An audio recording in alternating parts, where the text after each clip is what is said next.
하겠습니다. 우리가 한 절씩 번갈아 읽을 때 제가 먼저, 그 다음은 여러분들이, 그리고 마지막 절 11절은 함께 읽도록 하겠습니다. 제가 먼저 읽겠습니다. 형제들아, 때와 시기에 관하여는 너희에게 쓸 것이 없음은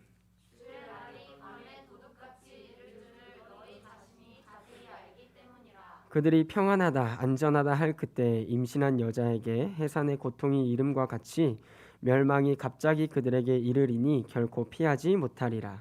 형제들아 너희는 어둠에 있지 아니하되 그날이 도둑같이 너희에게 임하지 못하리니 너희는 다 빛의 아들이요 낮의 아들이라. 우리가 밤이나 어둠에 속하지 아니하나니 그러므로 우리는 다른 이들과 같이 자지 말고 오직 깨어 정신을 차릴지라. 자는 자들은 밤에 자고 취하는 자들은 밤에 취하되 우리는 낮에 속하였으니 정신을 차리고 믿음과 사랑에 호신경을 붙이고 구원의 소망에 투구를 쓰자. 하나님이 우리를 세우심은 노하심에 이르게 하심이 아니요 오직 우리 주 예수 그리스도로 말미암아 구원을 받게 하심이라. 예수께서 우리를 위하여 죽으사 우리로 하여금 깨어 있든지 자든지 자기와 함께 살게 하려 하셨느니라. 함께 읽겠습니다. 그러므로 피차 권면하고 서로 덕을 세우기를 너희가 한 것 같이 하라. 아멘. 우리 기도 대신에 예수 더 알기 원함은 함께 찬양 올려드리도록 하겠습니다. 이제 계속 오후 예배는 이 소속에 관련된 시리즈로 설교를 풀어나가고 있습니다. 데살로니가전서 5장 1절 11절을 주 본문으로 하고 또 요한복음 8장 그리고 로마서 8장을 통하여서 예수님의 소속과 우리의 소속은 분명히 이제 달랐다. 그리고 예수를 믿지 않으면 우리는 죄와 사망 가운데서 죽을 수밖에 없던 소속이었다. 근데 그 소속을 이제 로마서 8장에서는 예수 그리스도 안에 있는 자인 결코 정죄함이 없다라고 하나님의 이 선언으로 우리가 죄와 사망의 법에 있었는데 예수 안에서 그의 피로 말미암아 생명과 성령의 법으로 이제 통치가 옮겨졌음을 하나님이 선언하십니다. 오늘은 이제 소속 시리즈 중에 성령은 소속을 만들어 가신다라는 설교 제목으로 말씀을 이어가려고 합니다. 누가복음 4장 1절에는 이런 말씀이 있습니다. 예수께서 성령의 충만함을 입어 요단강에서 돌아오사 광야에서 40일 동안 성령에게 이끌리시며, 또한 마태복음 4장 1절 2절에도 동일한 말씀이 기록되어 있습니다. 그때 예수께서 성령에게 이끌리어 마귀에게 시험을 받으러 광야로 가사 40일을 밤낮으로 금식하신 후에 줄이신지라. 아멘. 지난주에 우리가 소속에 속한 당신이 얼마나 값진가에 대해서 얘기를 나눴어요. 근데 그게 세상에서 판단하는 기준 때문에 어떤 우리의 능력이나 유진 선생님께서 기도해 주신 것처럼 뭐 어떤 우리의 외적인 그리고 우리의 능력적인 그런 평가 때문에 우리가 값진 인생을 사는 게 아니라 우리 위에 단 하나 예수님이 날 위하여 죽어주신 것 때문에 우리 모두가 값지다는 거예요.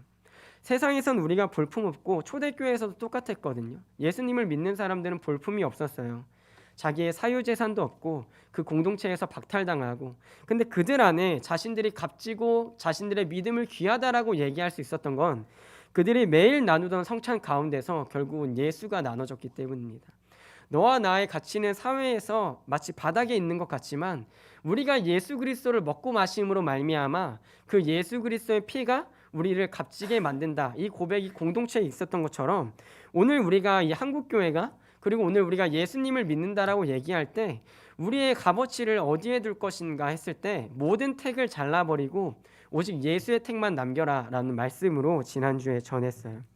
오늘은 이 설교 제목처럼 성령은 소속을 만들어 가시는데 그냥 소속이 옮겨졌다고 끝나면 참 좋겠죠. 나 이제 예수님 믿어하고 어떤 그 옛날 세대주의처럼 휴거, 이제 예수 믿는다는 고백하면 쫙 하늘로 딱 올라가는 거예요. 너무 저만 정말 그럼 좋을 것 같은데 예수를 믿고 믿음이 이제 시작이라는 거예요. 예수를 듣고 소속이 바뀌어서 이제 믿음이 시작인데 그 믿음의 행보가 사실 결코 가볍지 않다는 거예요. 사실 이 사역자들이 교회를 옮길 때 첫 해를 이제 신혼에 빗대서 이제 허니문이라고 얘기를 해요. 그래서 첫 해에는 서로가 서로를 막 이제 잘 알지도 못한 상태에서 이해해주고 막 사랑해주고 괜찮다고 독려해주고 이제 그 허니문이 끝나면 언제 이제 실적을 낼 거냐 이제 그 얘기로 넘어가거든요. 근데 이 신앙생활에서도 그 허니문이 존재해요. 처음 예수를 믿었을 때 정말 막 예수 그 두 글자로 가슴이 막 부풀어 오르고 막 터질 것 같아서 막 하늘만 봐도 막 하나님이 사랑스럽고 이 줄지어 기어다니는 개미만 봐도 와 정말 이 개미 같은 나를 하나님이 사랑하셨다니 막 이런 이제 묵상이 될 때가 있거든요. 그리고 그때는 막 기도를 해도 다 이루어져요. 경험해보지 못하셨어요? 네, 저는 경험해봤는데 네, 다 이루어져요. 막 엄청 잘해주세요 하나님이. 그때로 돌아가고 싶어. 잘해주세요 진짜. 네, 기도해도 다 들어주고 막 완전 애기 다루듯이 막 살살살 다루다가 이제 좀 이제 신앙의 깊이나 그 하나님의 연단이 필요하면 이제 그 허니문이 딱 신앙에서 끝나면 그때부터 이제 전쟁터인 거예요. 그럼 또 이제 제 입장에서는 하나님께 서운하고 또 하나님도 하나님 입장에서 저한테는 그 좀 더 기다려야 되는 그 아쉬움이 있고 이제 그럴 때가 있는데요. 근데 그 과정을 누가 만들어 가시냐면 바로 성령님이 만들어 가신다는 거예요. 예수님이 이제 공생애의 사역을 시작하면서 맨 처음 성령님이 인도하신 게 이 광야로의 40일 초대를 하십니다. 이 광야라는 환경이 뭐 저희 목사님도 금식하고 계시지만 어떤 그 좋은 환경이 결코 아니거든요. 뭐 따뜻하고 잘 수 있고 그런 환경이 아니라 정말 말 그대로 이제 야박 밖에서 이제 잠을 자고 이제 기도하고 굴 같은 데서 이제 기도하고 그런 건데 근데 그 가운데 자리로 누가 예수님을 끌고 가시냐면 성령님이 예수님을 끌고 가세요. 이 끌고 가서 광야에 탁 던져 놓는 거예요. 예수님이 40일 동안 금식하면서 무슨 생각을 하셨을까? 예, 그런 고민이 이제 들겠죠. 아마 인간의 몸으로서 굉장히 제가 이제 10일을 해보니까 40일은 죽어도 못할 것 같아. 40일은 엄두가 안 나는 거예요. 그건 진짜 옛날 목사님들은 어떻게 하셨는지 모르겠어요. 도대체 40일을 뭐 사실 40일 하다 죽으신 목사님들도 많거든요. 40일 도대체 어떻게 하실까? 이제 그런 생각을 해보면서 40일을 이제 예수님이 하시면서 아마 먹을 것도 생각하셨을 것 같아요. 네, 먹을 것도 생각하시고 내가 여기서 왜 이러고 있어야 하나 생각도 하실 것이고 내가 저 하늘에서는 완전 왕이고 왕자였는데 내가 이 땅에 아버지 뜻대로 처음엔 순종해서 쉬울 줄 알고 내려왔다가 40일을 굶어야 하니 막 이런 고민을 하시다가 뭐 하셨을지 모르겠어요. 제가 나중에 천국 가면 좀 여쭤보는 걸로 하고요. 근데 인간의 몸을 그대로 갖고 오셨으니까 아마 그런 생각도 하셨을 것 같아요. 근데 그 결론이 우리가 다 아는 거잖아요. 이제 사탄이 옆에 와서 이제 3가지 시험을 하는데 그에 따라서 예수님의 답을 보면 예수님이 40일 동안 어떠한 과정을 겪으셨을까에 대한 결론이 나와요. 결국은 다 하나님의 말씀으로 이제 마귀의 그 시험들을 이제 물리치시거든요. 예수님이 40일의 금식을 성령을 따라 이끌리어 기도하고 금식하실 때 결국 최종적으로 모든 권위를 하나님 말씀 앞에 올려둔 거예요. 자신의 인성과 신성 그 모든 거를 하나님의 말씀 앞에 온전히 내려놓고 사탄이 딱 시험하러 온 거예요. 야, 너 떡 먹고 싶지 않아? 제가 이제 어제 저녁부터 전복죽을 이제 먹기 시작했거든요. 그 미음을 아내가 갈아서 주면은 막 진짜 이런 말 하기 그렇죠. 콧물 같아요. 콧물. 그 맛도 없고 막 넘기기도 싫고 그래가지고 어제부터 이제 좀 된 죽을 먹다가 전복죽을 먹었는데 간이 되어 있는 걸 먹으니까 정말 맛있더라고요. 이 얘기를 왜 했냐면 사탄이 너 이거 빵으로 만들어봐 했을 때 예수님은 충분한 능력이 있으셨어요. 근데 그거를 예수님이 물리치신 거예요. 네. 저는 그거 굉장히 대단하다고 생각하거든요. 하루만 굶어도 정말 배고픈데 그리고 자기가 사실 사탄이 오기 전에 그런 능력이 충분히 있으셨다는 걸 사탄이 알고 있잖아요. 근데 예수님 천지에 굴러다니는 게 돌과 그런 것들이었을 거 아니에요. 근데 그것들 보면서 예수님이 무슨 생각하셨겠어요? 야, 저 돌은 떡 만들면 진짜 맛있게 생겼는데? 그 생각도 하셨을 것 같아요. 근데 그걸 예수님이 어떤 것 앞에서 무너뜨리냐면 하나님의 말씀과 계획 앞에 그것을 다 무너뜨리는 거예요. 그래서 마귀가 시험한 거는 그냥 마귀가 이런 시험을 했더라 그게 끝이 아니라 예수님이 이 땅을 살아가실 때에 누구의 권위 앞에 절대적으로 순종을 하셨는가 그런 관점으로 본다면 예수님 또한 하나님이시지만 성부 하나님의 계획과 그 말씀 가운데 그 모든 자기의 인성과 신성을 내려놨다는 거예요. 근데 오히려 그 내려놓음 때문에 예수님은 하나님으로부터 그리고 온 세상에 만유의 구주가 되신 거예요. 그래서 금식이라는 그 시간은 성령께 이끌리어 하나님의 권위 앞에 자기를 무너뜨리는 시간 같아요. 진짜 난 아무것도 아니다. 내 안에 끊임없이 올라온 욕구를 다시 눌러놓고 근데 이 일을 누가 벌이시냐면 바로 성령이 이끄셨다는 거예요. 우리가 예수 그리스도를 믿고 따라갈 때 성령이 우리를 어디로 이끄실지 모릅니다. 저도 제 인생에 금식을 할 줄 몰랐거든요. 전 충분히 잘하고 있다고 생각했어요. 금식할 필요 없이. 근데 뭐 여기 와서 작년에 합쳐서 9일 금식하고 올해 10일 하고 아직 30일 더 남았거든요. 담임 목사님 잘못 만나고 자 이제 교회 잘못 만났다는 얘기는 안 하려고요. 왜냐하면 중보를 너무 많이 받아서 이 정도 교회 안 만났으면 내가 어디 가서 중보를 받겠나, 그럼 내가 뭘 잘못 만났을까 했을 때 이제 답이 하나가 남더라고요. 목사님은 부교육자 잘못 만났다고 하지만 그 물은 거꾸로 거슬러 올라가지 않습니다. 물은 흐르지 거꾸로 올라가지 않거든요. 예.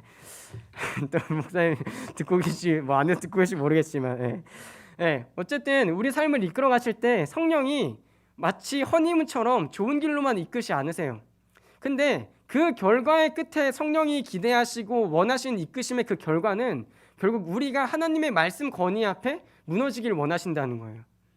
그러고 나서야 사역이 시작되는 거예요. 자기의 생각과 자기의 개념과 자기의 지식으로 신앙생활하는 게 아니라 성령이 우리를 이끄실 때는 그 결론은 하나입니다. 하나님 앞에 무릎을 꿇으라는 거예요. 그때서야 하나님의 사역이 시작돼요. 그때서야 예수님의 공생애가 시작돼요. 그때서야 예수님의 성령의 충만함이 그 역사하기 시작하는 거예요. 하물며 예수님조차도 이 성령에 이끌리어 이러한 시험을 받고 40일을 금식하시며 말씀 앞에 무릎 꿇었는데 뭐 저희라고 뭐가 더 대단하지 않잖아요. 오히려 저희는 죄인 중에 죄인이잖아요. 그래서 우리가 성령의 이끄심을 간절히 구하거나 우리의 앞길을 놓고 기도할 때 성령을 붙들어야 하는데 그 성령이 붙드실 때 그 결과나 어떤 과정이 우리한테 행복할 수도 있어요. 또한 반대로 이 40일의 금식처럼 성령이 이끄시는 그 길이 전혀 행복하지 않고 자기를 철저히 죽여야만 어쩌면 생명이 죽을 수 있는 그 40일의 금식 과정 가운데에도 하나님이 몰고 가실 수도 있다는 거예요. 근데 두 가지의 결론은 항상 동일해요. 하나님 앞에 내 영혼이 올바르게 서는 거예요. 그게 하나님의 목적이에요. 그래서 하나님이 우리의 소속을 바꾸셨다고 했을 때 별다른 목표, 막 우리를 사용해서 돈을 얼마 벌고 막 이런 게 아니고, 그런 게 아니고 우리가 하나님 앞에 온전히 서는 그 자리로 우리를 인도하시는 거예요. 우리가 하나님 앞에 온전히 서는 그날이 언제예요? 바로 하나님 나라 가는 그날이에요. 그 날을 우리는 믿음으로 성령을 붙들고 걸어가면서 매일 한 걸음 한 걸음 속에 그 걸음이 행복하든 혹은 내가 오늘 당장 그 걸음이 버겁든 그 길의 끝에는 무엇이 있냐면 하나님 앞에 내가 온전히 서는, 그게 소속의 결론이라는 거예요. 그리고 성령은 우리를 이끄시는 것뿐만 아니라 세상과 하나님 앞에서 우리를 향한 예수 그리스도의 피를 증인되어 주십니다. 로마서 8장 14절 16절을 우리가 함께 읽겠습니다. 무릇 하나님의 영으로 인도함을 받는 사람은 곧 하나님의 아들이라. 너희는 다시 무서워하는 종의 영을 받지 아니하고 양자의 영을 받았으므로 우리가 아빠 아버지라고 부르짖느니라. 성령이 친히 우리의 영과 더불어 우리가 하나님의 자녀인 것을 증언하시나니. 아멘. 우리가 예수님 앞에 예수님을 믿고 있다고 어떻게 확신할 수 있겠습니까? 인간이. 제가 여러분을 향해서 누구는 예수님을 정말 믿는 것 같아요 이렇게 얘기해도 확언할 수 있는 건 아니거든요. 근데 그 일을 누가 하시냐면, 그 일을 하나님 앞에서 누가 하시냐면 성령이 증언하신다는 거예요. 이 사람에게 예수님의 피가 뿌려졌다는 것, 이 사람에게 하나님을 아빠 아버지라고 부를 수 있는 자격이 있다는 것, 그것을 양자의 영이 부어졌다는 것, 그것을 누가 증언하시냐면 바로 약속으로 오신 성령이 증언하시는 거예요. 우리가 아무리 하나님 앞에서 아빠 아버지라고 부를 수 있어요. 기도하고 말할 수 있어요. 근데 그것을 성령의 증언이 없다면 그것은 의미 없는 부르짖음입니다. 그래서 우리가 기도할 때도 항상 하는 말이 있죠. 성령의 영이 있어야 우리가 기도할 수 있는 거예요. 아까도 이제 유치부 에서 얘기를 좀 하면서 우리가 순서가 바뀌면 안 된다. 이제 교사들과 얘기를 하면서 이런 얘기를 나누었는데, 우리가 기도했기 때문에 은혜가 부어지는 게 아니라 하나님이 기도할 수 있는 은혜를 부으셨기 때문에 우리가 기도할 수 있는 거다. 근데 이게 바뀌면, 순서가 바뀌면 주권이 바뀌는 거예요. 내가 기도했기 때문에 하나님은 당연히 나에게 복을 주셔야 하는 분으로 입력이 돼버리는 거예요. 그럼 그렇게 입력이 되면 원망 또한 하나님을 향해서 가능해요. 나는 분명히 기도라는 하나님이 원하시는 예뻐하실 일을 입력했는데 왜 그거에 대한 답이 불행과 아픔으로 찾아오는가? 이 결론이 도출되는 거예요. 그래서 내가 가진 건 내가 기도합니다라고 되는 순간 그 사람에 대하여 성령이 무엇이라고 증언할 수 있겠습니까? 근데 반대로 우리에게 하나님이 자녀로 삼아 주셔서 그 성령이 확증하셔서 우리에게 기도할 수 있는 힘을 주시고 그 영을 부어 주심으로 말미암아 우리가 기도할 때에 우리가 한 것이 없는 거예요. 왜냐하면 우리가 기도하게 되면 우리 기도는 하나님이 들으셔도 되고 아니 듣지 않으셔도 상관이 없는 기도거든요. 근데 우리의 기도를 성령의 힘을 입어서 하게 되면 하나님은 반드시 들으시거든요. 그게 차이인 거예요. 그래서 여러분이 교회 생활을 하실 때 이 순서를 바꾸시면 안 돼요. 여러분이 교회 나와 있는 거 아니에요. 하나님의 섭리와 계획 가운데 은혜로 여러분은 여기 앉아 있는 거고 여기 앉아 있는 저나 여러분이나 하나님의 은혜로 예배를 드릴 수 있는 거예요. 근데 내가 예배드리고 내가 하는 것이고 내가 말씀 전하는 것이면 그것이 하나님과 무슨 일이 있겠습니까? 아무리 말씀을 얘기한다고 해도 그것이 하나님과 무슨 상관이 있겠습니까? 또한 에베소서 1장 13절 14절은 이렇게 기록하고 있습니다. 그 안에서 너희도 진리의 말씀 곧 너희의 구원의 복음을 듣고 그 안에서 또한 믿어 약속의 성령으로 인치심을 받았으니 이는 우리 기업의 보증이 되사 그 얻으신 것을 속량하시고 그의 영광을 찬송하게 하려 하심이라. 13절에 어떻게 기록되어 있어요? 진리의 말씀 곧 너희의 구원의 복음을 듣고 그 안에서 또한 믿어 약속의 성령으로 인치심을 받았다.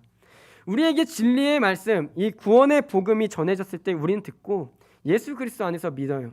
근데 그 믿음을 누가 인치시냐? 약속으로 오신 성령이 인치신다는 거예요.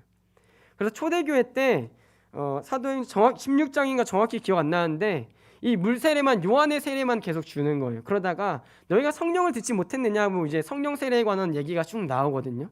초대교회 때 관심 있던 거는 물론 물 세례 중요하지만 초대교회 사도들의 관심을 보면 물 세례나 어떤 외적인 세례보다 이 사도와 이 제자들에게 성령 세례가 있는가 그것을 중요하게 봅니다. 그래서 고넬료의 집에 가서도 중요한 게 뭐예요? 성령의 역사를 기대하잖아요. 베드로가 기대 안 하고 갔다가 나도 여기 왜 왔는지 몰라 하는데 말씀을 전할 때에 그들 위에 성령이 내리는 걸 본 거예요. 그래서 예루살렘 공회에 가서 이방인들에게도 우리와 똑같은 성령의 세례가 임하더라. 그게 초대교회의 관심이었어요. 오늘 우리 교회도 관심이 그거여야 돼요. 외적인 세례나 외적인 신앙의 태도가 아니라 이 사람이 정말 성령이 확증하신 사람인가.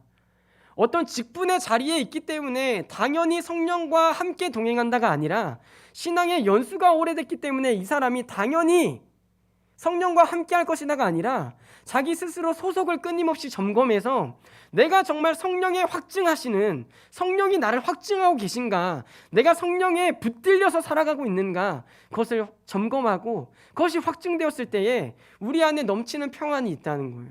우리 안에 넘치는 평안이. 왜? 그 누가 다른 사람 목사님이나 전도사님이나 강도사님이 너 믿음 있어 이 얘기를 믿지 마세요. 그리고 본인이 말씀 앞에 확인하세요. 그게 깨지지 않으면 목숨을 걸고서라도 부딪히세요. 금식을 해서라도 부딪히세요. 예배 때 심하게 매달리세요. 그러고 나서 성령의 확증을 받으세요. 말씀으로, 성령으로. 그리고 나서야 믿음의 평안이 찾아오는 거예요. 그게 없이는 평생 흔들릴 수밖에 없어요. 평생. 내가 믿음 안에 있나? 어떤 사건이 팍 부딪히면 흔들리는 나 자신을 보면서 내가 정말 믿나? 안 믿나? 내가 정말 예수 믿는 건가? 근데 예수를 믿고 나면 그 변화가 무엇이냐면 그 사건 속에서 하나님을 찾게 된다는 거예요. 몇 번 이제 설교 중에 말씀드렸지만 저희 아내와 제가 결혼하기 전에 아내가 엄청 큰 사건을 당했어요. 당했다. 네. 어떻게 보면 당한 거고 어떤 일이 생겼어요. 제가 그때 25살, 6살 그때였거든요. 대학생 아무것도 모를 때.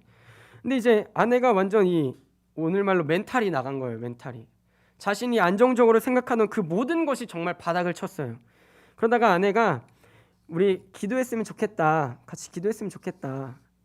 이제 그런 얘기를 해가지고 같이 기도를 하는데 정말 놀랍게도 둘이 똑같은 응답을 받은 거예요. 저도 이제 기도하는 아내는 저 앞에서 기도하고 전 저 뒤에서 이제 중보하는데 이제 딱 그 교회 다른 교회 제3자의 교회를 딱 나오면서 아내가 여보 나 무서워. 그러니까 그때 당시에 이제 뭐 나 무서워 이렇게 얘기를 한 거예요. 그래서 왜? 그러니까 하나님이 이제 시작이래 이렇게 얘기를 하는 거예요. 근데 제가 기도를 할 때 응답도 야 이제 시작인데 뭘 쫄아 그 얘기를 하셨거든요. 그래서 나도 똑같은 응답 들었다고. 그래가지고 제가 그때 한 게 여보 그럼 이 게임은 끝났어. 하나님이 우리를 더 치시더라도 하나님 손 안에 있으면 이 일은 이미 게임 끝난 거다. 근데 그때부터 뭐 일이 해결되지 않았어요. 일이 해결되지 않았어요. 근데 둘 안에 말할 수 없는 평안이 계속 있는 거예요. 왜?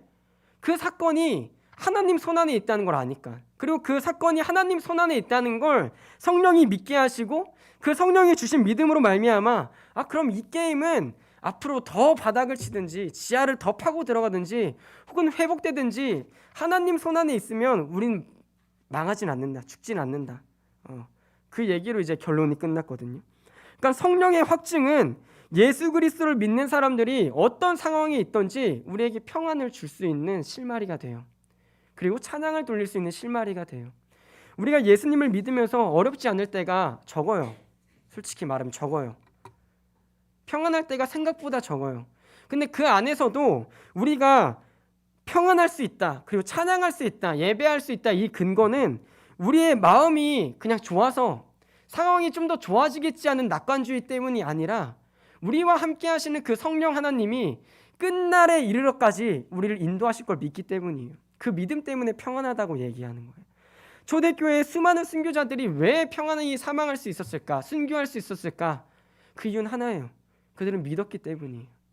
그들은 믿었기 때문이에요. 그 믿음 하나의 차이가 초대교회와 오늘 교회를 가를 수 있고요. 그 믿음 하나의 차이가 지옥과 천국을 가르는 거예요.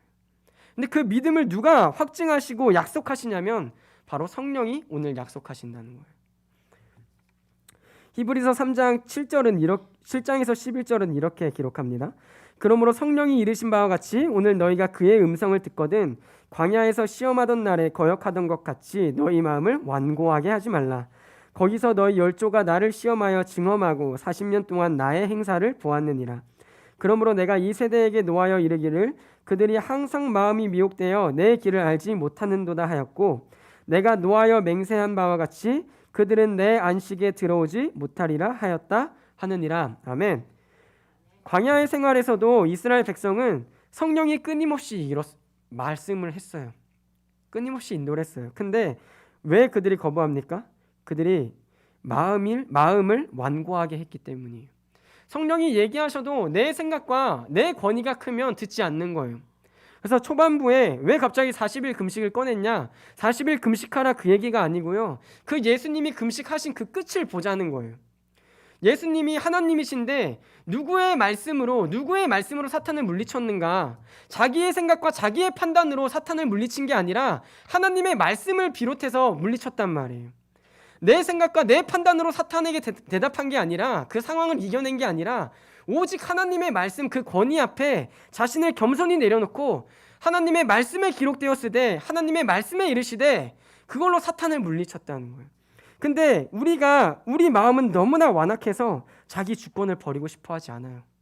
이스라엘 백성처럼 그 40년의 광야를 지낸 이 이스라엘 백성처럼 우리는 끊임없이 하나님이 주시는 것들을 생각하지 못하고 불평과 불만이 많은 사람들입니다. 성령이 얘기하실 때 그것을 거부하려는 본성이 너무 커요. 특히 좋을 때는, 좋은 길을 갈 때는 감사하다라며 가지만 어려운 길을 갈 때 우리 안에 불만이 얼마나 큽니까?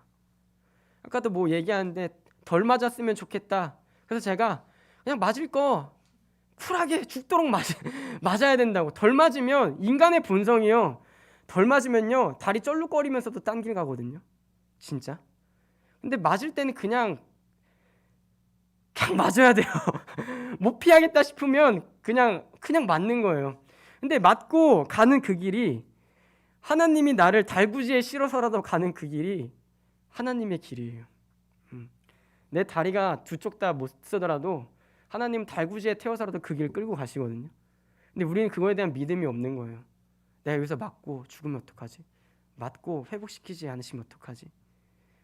근데 그 이유가 뭐예요? 이스라엘 백성처럼 우리 마음이 완고하고 완강하기 때문이에요. 그래서 그 결론이 뭡니까? 그들은 내 안식에 들어오지 못하리라 하였느니라. 혹시 여러분 가운데 마음이 완고하고 강팍하신 분이 계십니까? 오늘 이 말씀을 들으시고 회개하시길 축복합니다. 회개는 축복이에요. 회개하시길 원합니다. 그렇지 않으면 이 이스라엘 백성들의 결론처럼 그들이 안식의 땅에 들어가지 못하게 됩니다. 좀 영적인 용어로 바꿔볼까요? 안식이라고 얘기하지만 천국에 들어가지 못합니다. 성령의 말씀에 자신의 마음을 꺾지 못하면, 그 은혜로 마음을 꺾지 않으면 그는 안식을 누리지 못하게 되는 거예요. 하나님의 말씀 앞에 여러분의 마음을 다시 무너뜨리기를 바랍니다. 또한 제 마음도, 그 못난 마음도 하나님 앞에, 하나님의 말씀이라면 바로 엎드릴 수 있는 겸손함이, 경외함이 저와 우리 교회에 있기를 축복합니다. 근데 또한 이 성령은요, 이 광야로 이끄시기도 하고, 또한 예수 믿는 자들의 증인이 되시고 약속을 하시면서, 또한 그 예수 믿는 자들에게 끊임없이 말씀을 전하시면서 동시에 우리와 항상 함께 하세요. 고린도전서 3장 16절 17절에 이렇게 기록되어 있습니다. 너희는 너희가 하나님의 성전인 것과 하나님의 성령이 너희 안에 계시는 것을 알지 못하느냐? 누구든지 하나님의 성전을 더럽히면 하나님이 그 사람을 멸하시리라. 하나님의 성전은 거룩하니 너희도 그러하니라. 아멘. 성전의 역할이 외형적인 건물에서 이제 한 사람 가운데 심겨진 그것을 하나님은 성전이라고 부르십니다. 여러분은 모두 다 성전이세요. 근데 그 성전의 요건이 뭐예요? 조건이 뭐예요? 성령이 계시는가, 계시지 않는가, 그 차이입니다. 교회에 나올 수 있어도 그 안에 성령이 함께 계시지 않으면 교회라고 불려질 수 없는 거예요. 이 교회에도, 혹여나 이 교회에도 하나님의 말씀은 가득할지언정 성령님의 역사나 성령님의 거하심이 있지 않다면 이 교회도 외적으로는 교회라고 부를 수 있겠지만 하나님의 성전이라고 부를 수는 없습니다. 그래서 우리가 사모해야 될 건 딱 하나, 그냥 하나님이에요. 이 교회가 하나님으로 가득 차기를 우린 기도하고 바라야 돼요. 그리고 그것만이 교회라고 불림 받을 수 있는, 하나님의 편에서, 하나님의 기준에서 이곳은 교회다라고 얘기하실 수 있는 딱 근거는 하나입니다. 성령 하나님, 즉 하나님이 이 교회에 계신가. 사람도 똑같습니다. 한 사람을 보시며 하나님이 보실 때, 판단하실 때 딱 하나예요. 그 안에 내가 보낸, 예수 그리스도께서 보내주신 성령이 있는가. 성령을 보고 하나님이 판단하세요. 성령이 우리 위에 뿌려진 예수 그리스도의 피를 증언하시는 걸 듣고, 그 보혜사, 변호하시는 그분이 우리 위에 피가 뿌려졌다는 것을 증언하실 때에 하나님은 내 자녀라고, 내 성전이라고, 내 교회라고 얘기하시는 거예요. 고린도전서 2장 11절 12절은 또한 이렇게 기록되어 있습니다. 사람의 일을 사람의 속에 있는 영 외에 누가 알리요? 이와 같이 하나님의 일도 하나님의 영 외에는 아무도 알지 못하느니라. 우리가 세상의 영을 받지 아니하고 오직 하나님으로부터 온 영을 받았으니 이는 우리로 하여금 하나님께서 우리에게 은혜로 주신 것들을 알게 하려 하심이라. 아멘. 성령님이 우리 가운데 오셔서 역사하실 때 첫 번째로 중요한 것은 은혜를 알게 하는 겁니다. 은혜를. 성령이 예수 그리스도께서 십자가에서 죽으신 그 사건이 합당하고 마땅한 사건이 아니라 우리에게 얼마나 은혜스럽고 감격스럽고 영광스러운 사건인지, 하나님의 영이신 그 성령이 오셔서 세상의 영을 밀어내고 세상에 교만하고 자만했던 그 나라는 악한 영을 몰아내고 우리 가운데 딱 좌정하셨을 때 하시는 역할이 뭐냐면, 넌 은혜 때문에 살아, 이 얘기 한마디 하시는 거예요. 네 위에 피로 뿌려진 예수 그리스도의 피 너의 공로값 아니야. 네가 열심히 교회 다녀서도 아니야. 너가 직분의 자리에 있어서도 아니야. 너가 사역자여서도 아니야. 그냥 은혜야. 이해할 수 없고 설명할 수 없는 그 은혜, 그거를 성령이 알려주시는 거예요. 그래서 우리가 소속이 바뀌고 나서 성령은 끝까지 우리를 붙드십니다. 근데 그 모든 게 다 은혜라는 거예요. 내가 힘든 길을 걸어가는 것도 은혜임을 깨닫게 하시고, 행복한 길을 걸어가는 것도 은혜임을 깨닫게 하시고, 누군가를 위하여 눈물 흘리게 하는 것도 은혜이게 하시고, 하나님 때문에 감사하며 찬송하는 것도 은혜임을 깨닫게 하는 거예요. 그 앞에서 우리가 아무것도 자랑할 수 없게끔 그 성령은 우리에게 은혜로 주신 것들을 알게 하시려고 이 땅에 오셔서 우리와 함께 하세요. 그리고 물어보시는 거예요. 우리가 걸어가는 그 광야의 길에 혹은 어려운 길에 끝까지 함께 하시면서 너는 나의 성전이라고, 거룩하게 길을 걸으라고, 그리고 이 길조차도 너에겐 은혜라고, 너의 삶 자체가 예수 그리스도의 피로 말미암아 온통 은혜로 뒤바뀌었다고 얘기하는 거예요. 세상에서 말한 그 인과율, 원인과 결과 우린 다 그거에 맞춰서 살고 있잖아요. 근데 그 모든 것을 기독교 안에서는 다 뒤엎어버리는 거예요. 어떤 원인이 있어서 너가 예수를 믿게 됐어, 이게 아니라 하나님의 은혜 때문에 우리가 은혜의 자리로 갈 수 있어. 이게 우리의 인과율이에요. 아, 내가 이런 일을 했으니까 이 정도는 합당하겠지? 그게 세상의 기준이고요. 난 자격 없는데 아무것도 없어. 근데 그 모든 인과율 자체를 하나님은 이미 은혜로 계산하신 거예요. 너는 왜 천국 갈 수 있어? 물어볼 때 은혜로. 너는 왜 예배 그렇게 열심히 드릴 수 있어? 은혜로. 너는 왜 말씀 그렇게 전할 수 있어? 은혜로. 다 은혜인 거예요. 교회에서 모든 게 은혜인 거예요. 내가 교회에 이렇게 헌금했는데, 내가 교회에 이렇게 봉사했는데, 내가 뭘 했는데 어떤 신앙적인 경험을 했는데 그게 다 필요가 없다는 거예요. 그게 다 필요가 없어요. 우리에게 남아야 할 고백은 성령이 요구하신 것대로 딱 하나예요. 다 은혜였습니다. 그 고백 외엔 남지 않아야 돼요. 저도 여러분도 이 교회도 그렇게 되기를 축원합니다. 자기의 얼굴이나 자기의 체면을 세우는 교회가 아니라 어떤 일을 하고 어떤 봉사를 하고 어떤 헌신을 하든 성령님이 알려주시는 거예요. 야, 너 지금 은혜로 봉사한다. 너 은혜로 헌신한다. 마음 다시 잡아. 마음 똑바로 새겨. 그때 밀려드는 평안과 그 은혜의 감격으로 교회는 돌아가고 교회는 운영되고 교회는 진행되는 거예요. 누구 한 사람 혹은 누군가의 헌신, 누군가의 봉사 때문이 아니라 그걸 다 지우고 그곳에 딱 하나, 성령님이 얘기하시는 거. 야, 너 그게 얼마나 큰 은혜인지 아니? 너가 봉사하는 거 얼마나 큰 은혜인지 아니? 너가 직분 혹은 사역자의 자리에 있는 거 얼마나 큰 은혜인 줄 아니? 그거 잊지 마. 그거 잊지 마. 그래서 내가 어떤 길을 걸어가든 우리 교회가 어떤 길을 걸어가든 그 자리들이 다 은혜였음을 기억할 때에 내가 정말 하나님 소속에 들어가 있구나. 그것을 성령으로 말미암아 확증하는 거예요. 확증. 내가 예전엔 이렇게 살지 않 이런 생각하지 않았는데 지금 이런 생각하는 거 보니까 내가 정말 소속 가운데 성령님과 함께 동행하고 있구나. 그게 확증인 거예요. 그럼 우리가 성령을 받아서 이제 우리가 소속으로 들어가서 성령은 우리를 어떻게 만들어 가시는가, 그리고 무엇을 향해서 만들어 가시는가 이제 얘기를 나누려고 하는데요. 요한복음 15장 26절 27절입니다. 내가 아버지께로부터 너희에게 보낼 보혜사 곧 아버지께로부터 나오시는 진리의 성령이 오실 때에 그가 나를 증언하실 것이요 너희도 처음부터 나와 함께 있었으므로 증언하느니라. 사도행전 1장 8절에도 이렇게 기록되어 있습니다. 오직 성령이 너희에게 임하시면 너희가 권능을 받고 예루살렘과 온 유대와 사마리아와 땅끝까지 이르러 내 증인이 되리라 하시니라. 금요일날도 잠깐 나눴던 말씀인데요. 성령님은 소속에 속한 우리를 어디로 만들어 가시냐면 증인의 자리로 만들어 가십니다. 성령님을 닮아가게 하세요. 첫 번째로 성령은 예수 그리스도를 증언하시는 분이시거든요. 예수 그리스도만의 증인이세요. 근데 그 성령이 우리 안에 우리의 마음의 자리에 가장 중요한 처소에 오셔서 앉으셨을 때 성령님은 우리가 예수님을 닮길 원하고 예수님을 전적으로 사랑하길 원하세요.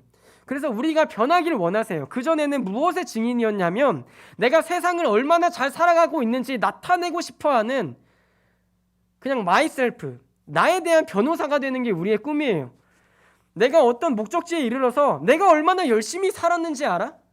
내가 이 자리에 오려고 얼마나 노력했는지 알아? 그리고 우리는 스스로 인생의 증인이거든요. 내가 걸어온 발걸음의 증인. 근데 성령은 그걸 싫어하세요. 그리고 성령이 원하신 건 하나예요. 예수 그리스도의 증인이 될 것인가 말 것인가. 그 성령은 우리를 예수 그리스도의 증인으로 이끌어 가세요. 그리고 우리가 어떤 자리에 있든 그것이 은혜였음을 고백하기를 원하세요. 그리고 우리가 어떤 자리에 있든 예수 그리스도만이 우리 입술에서 우리 마음에서 참된 고백이 나오길 원하는 그 증거의 자리로 우리를 계속 만드시는 거예요. 그래서 사도들이 어떻게 반응합니까? 사도행전 5장 30절 32절 우리 함께 읽도록 하겠습니다. 너희가 나무에 달아 죽인 예수를 우리 조상의 하나님이 살리시고 이스라엘에게 회개함과 죄사함을 주시려고 그를 오른손으로 높이사 임금과 구주로 삼으셨느니라. 우리는 이 일의 증인이요 하나님이 자기에게 순종하는 사람들에게 주신 성령도 그러하니라 하더라. 아멘. 그러니까 초대교회에서 성령에 대한 그 개념은 예수님을 증거한 자로 만드는 변화였어요. 그 도망쳤던 그 제자들이 마가의 다락방에 모여서 성령을 받고 난 후 하나님의 큰 일을 방언으로 증언하잖아요. 그러니까 그 증인으로의 바뀌는 역사예요. 성령이 우리 위에, 성령님 우리 가운데 임재하여 주시옵소서, 혹은 성령 세례가 나에게 있길 원합니다, 성령을 갈망합니다. 이 고백의 끝은 무엇이냐면, 주님, 내가 주님의 참된 증인 되기를 원합니다. 내 삶의 모든 순간순간과 그 결과 가운데서 내 노력과 내 힘으로 내가 이 자리에 왔습니다라고 고백하는 게 아니라, 내 자신의 증인이 되는 것을 원하는 게 아니라, 성령님이 우리 안에 부어졌을 때 우리가 할 수 있는 고백은 다 예수님 덕분이었습니다. 그게 다예요. 누가 뭐라고 해도 그게 다인 거예요. 사도들은 죽을 위기 가운데서 지금 이 고백을 하는 거거든요. 야, 너희가 죽인 그 예수, 그 하나님이 다시 살리신 그 예수, 그분의 증인이야 우리는. 근데 성령도 그와 똑같은 일을 하셔. 나는 성령과 한편이야. 즉, 난 하나님 소속이야. 그 얘기를 하는 거예요. 마지막으로 빌립보서 1장 18절 우리 함께 읽고 마무리를 하려고 합니다.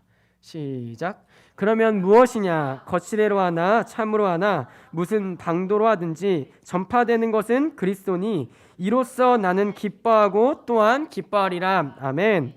이 사도 바울이 감옥에서 이 편지를 쓰는 거예요. 무엇이냐, 거칠애로 하나 참으로 하나 어떤 방법으로 전파되는 것이 그리스도라면 난 기뻐할 수 있다. 왜? 나는 예수 그리스도를 위한 증인이기 때문에.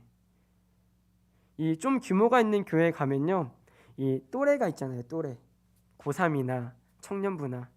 그럼 이제 권사님들, 자녀를 그 나이 때 둔 권사님들, 집사님들의 관심사가 뭐예요? 내 자녀가 어떤 대학을 갈 수 있는가. 자녀의 대학에 따라 이제 겸손함의 높낮이가 달라지거든요. 무슨 의미냐면 자녀가 세상에서 좋지 않은 대학을 가면 항상 겸손할 수밖에 없어요. 이렇게 왔다가 이렇게 하고. 근데 좀 좋은 대학 갔다 그러면은 이제 뭐 공부 좀 열심히 하더니 우리 애는 뭐 과외도 안 하고 학원도 안 다녔는데 뭐 이번에 장학금 받잖아. 이렇게 되는 거예요. 또 자기 아들이 뭐 대기업으로 갔어요. 뭐 우리 아들 뭐 아무것도 안 하는 것 같더니 어느 날 갑자기 취업했다 하대. 뭐 저기 삼성인가? 이렇게 되는 거예요. 근데 그게 대다수 세상과 똑같잖아요. 내 자식이 얼마나 잘 됐는가. 내 자식이 얼마나 잘 됐는가. 근데 저희 어머니는 항상 겸손할 수밖에 없었거든요. 저희 어머니는 항상 아들을 잘 두셔가지고 겸손할 수밖에 없었어요. 근데 그럼에도 불구하고 지금 저희 어머니가 제가 사역하는 걸 좀 기뻐하세요. 그리고 막 금요일 날도 제가 막 몰랐는데 제 등에 담이 지금 일주일째 계속 와서 막 이제 목사님이 담이 왔다는 게 이제 좀 어느 정도인가 이제 그게 조금은 이해가 가는데 막 그래가지고 제 눈이 좀 풀려 있었나 봐요. 금요일 날 그랬나요? 저 부모님이 화면을 보시는데 눈이 좀 풀려 있더래요. 뭔가 힘이 없어 보이고. 근데 어머니가 이제 어제 식사를 하면서 그 얘기를 하시더라고. 우리가 더 사역자의 부모니까 더 기도했어야 되는데 우리가 기도를 안 해서 네 눈이 풀렸나 힘이 없었나 보다. 저는 그 생각 한 번도 안 했거든요. 힘이 없는 이유는 하나예요. 미음 먹고 있는데 힘이 나겠어요? 가뜩이나 미음 먹기 싫어 죽겠는데 아내가 얼마나 제 건강을 끔찍히 생각하는지 아주 감사할 따름이거든요. 어쨌든 근데 부모님이 그 고백을 하시는데 정말 감사하더라고요. 정말. 그러니까 부모님의 그 중요 순위가 내 아들이 어떤 일을 하느냐보다 내 아들이 정말 하나님께 쓰임 받을 수 있는 사람인가. 그거에 관심이 많이 가 계시더라고요. 지금은. 예전에 그러시지 않았거든요. 그러면서 이게 정말 신기한 일이다. 변하지 않을 것 같던 부모님이 기도를 해야겠다 마음 먹고, 또 저희 아버지는 막 이제 저를 사찰하는 걸 좋아하세요. 그래서 제가 사찰 집사라고 놀리는데 뭐 교회 지켜서 사찰 집사가 아니고 저를 항상 제 설교를 사찰하시거든요. 이것도 뭐 들으실 거예요. 뭐 금요일 거는 막 두 번을 돌려들었대요. 그러면서 막 제 설교를 막 설교가 이렇고 요즘은 좀 안정적이더라. 근데 농담을 너무 많이 하더라. 막 이런 얘기를 하세요. 아빠, 금요일 날이랑 주일 오후 예배는 농담을 할 수밖에 없어. 다 피곤해서 눈이 반쯤 감긴 상태에서 설교를 듣고 계신데 내가 거기서 할 말만 하면 다 주무신다고. 그러니까 또 그 생각은 못했다고 막 이제 그런 이제 그냥 우스갯소리를 했어요. 근데 결론은 뭐예요? 결론은 내 아들이 강단에서 무슨 얘기를 하고 있는가? 정말 그리스도에 관하여 얘기하고 있는가? 정말 사람의 영혼을 살릴 말씀을 하고 있는가? 그 관심이 많이 요즘은 갖고 계시더라고요. 그래서 제가 감사하다고 얘기를 했어요. 근데 저는 저희 부모님뿐만 아니라 저희 부모님을 지금 자랑하려고 그런 게 아니고요. 저희 부모님이 되시면 우리도 가능해요. 저도 가능하고요. 제 인생이나 여러분의 인생 가운데서 우리가 말씀의 그 권위 앞에 무릎을 꿇을 때에 성령님은 우리를 만들어 가실 거예요. 사도 바울이나 사도나 다 잘나서 사도가 되고 잘나서 막 하나님의 말씀을 성경에 기록한 게 아니거든요. 네. 그렇다고 제가 지금 성경을 쓰겠다 그 얘기가 아니고요. 우리가 지금은 연약하고 미약해요. 어떤 풍파만 딱 불어도 그 바다 위에 발을 내딛었던 그 베드로가 풍랑을 마주하자마자 그 바다에 빠진 것처럼 우리 믿음은 진짜 연약해요. 큰 사건 하나만 딱 부딪혀도 그냥 출렁이면 그냥 출렁일 건데도 우리는 걱정해서 막 자빠지고 막 난리치잖아요. 막 물에 빠지지도 않았는데 구해달라고 손 허우적거리는 게 우리거든요. 두 발이 바다 위에 있는데도 빠진 줄 알고 막 살려달라고 손 허우적거리는 게 우리의 믿음이에요. 근데 우리의 그 과정을 통하여서 성령님은 우리를 증인으로 만들어가고 계신 거예요. 혹시 여러분 가운데 너무 성장이 더딘 것 같아요? 왜 나는 아직 그 자리인가? 왜 나는 아직 여전히 항상 어떤 시험이 잠깐 불면 팍 맞아서 주님 이거 뭐고 내 인생이 힘들어 죽겠다. 힘들어 죽을 것처럼 아파하세요. 근데 그 자리에 성령님이 같이 하실 거예요. 그리고 시간이 지날수록 여러분을 다른 자리로 이끄는 게 아니라 여러분을 예수 그리스도의 증인된 자리로 이끄실 거예요. 그건 확실해요. 왜? 제가 이 길을 가고 있잖아요. 이건 반응을 하시려면 우시던지 웃으시던지 뭘. 제가 이 길을 간다는 건 정말 기적이에요. 기적. 정말 원장님한테 원장님 막 노숙자가 저번에 한번 왔다고 진짜 기적 같다고 놀랍다 그러니까 야 뭐 기적이야 당연하지 네가 여기 와 있는 것도 기적인데 그렇죠 그 얘기를 했었거든요. 여러분 여기 앉아 있는 것도 기적이에요. 하나님의 은혜로 앉아 있잖아요. 우리는 하나님 은혜 아니면 이미 저 점심 먹고 갈 사람이 저도 가고 싶었거든요. 네. 근데 은혜로 오후 예배 설교 시켜줘서 지금 서 있는 거 안 가고 서 있는 거예요. 농담 같죠? 이건 농담이고요. 네. 근데 그걸 정말 확실해요. 저는 제 삶에 욕심이 너무 많아서 어렸을 때 모든 권모술수를 통해서 제 입지를 만들려고 했어요. 모든 권모술수를 사용해서 막 카페 한참 다음 카페 유행할 때 다른 친구 이름으로 바꿔서 막 욕설 올리고 그랬어요. 안 믿어지세요? 그 정도로 악랄한 놈이었어요. 조심하세요. 은혜 떨어지면 한순간이에요, 여러분. 권모술수에 당하는 거 한순간이라고요. 근데 저를 이 자리까지 오셔서 이 고백을 하게 하신 건 저는 은혜라고 생각해요. 네, 진짜. 네, 감사합니다. 네. 저 대신 아멘을 크게 해주실래요? 근데 여러분도 그 삶의 가운데서 저와 함께 예수 그리스도의 증인이 되는 그 자리로 성령님이 지금 만지고 가고 계신 거예요.